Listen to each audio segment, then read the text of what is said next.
Hi friends, welcome to RG cooker.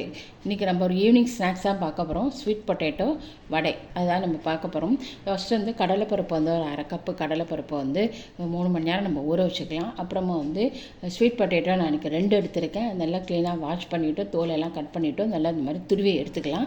அதுக்கப்புறமா ஒரு பாத்திரத்தில் துருவின இந்த ஸ்வீட் பொட்டேட்டோ போட்டுட்டு அதுக்கு தேவையான ஒரே ஒரு வெங்காயம், பெரிய வெங்காயம் நான் கட் பண்ணி எடுத்திருக்கேன்.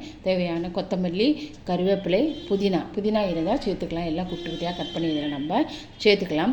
அதுக்கப்புறமா ஊற வச்ச கடலைப்பருப்பை தண்ணி நல்லா வடிகட்டிட்டு அதுலேருந்து 1 ஸ்பூன் கடலைப்பருப்பு எடுத்து நம்ம இதில் இந்த பாத்திரத்தில் போட்டுட்டு பாக்கி கடலைப்பருப்பை அதில் தேவையான ரெட் சில்லி, நான் இன்றைக்கி 2 ரெட் சில்லி தான் போட்டிருக்கேன்.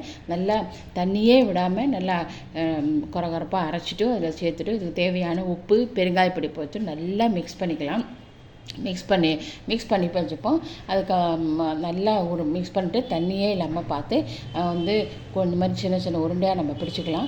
எண்ணெயை நம்ம டீப் ஃப்ரை பண்ணுறதுக்கு நம்ம அந்த பக்கம் சூடாக்கி ரொம்ப சூடாகக்கூடாது. கொஞ்சம் மீடியம் ஃப்ளேமில் வச்சு அதை சூடு பண்ணிவிட்டு அப்புறம் வடை மாதிரி தட்டி போட்டுடலாம். சப்போஸ் இது வடை தட்டு பிரிஞ்சு போயிடுதுன்னா நம்ம 1, 2 போட்டு பார்க்கலாம். பிரிஞ்சு போயிடுத்தா நமக்கு தேவையான அரிசி மாவு 2 ஸ்பூன் சேர்த்தாச்சா நல்லா கிறிஸ்பியாக நல்லா டேஸ்ட்டாக வந்துடும் வடை.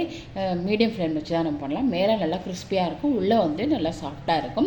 இது ரொம்ப ஹெல்த்தியானது கூட, குழந்தைகள்லாம் நல்லா விரும்பி சாப்பிடுவா.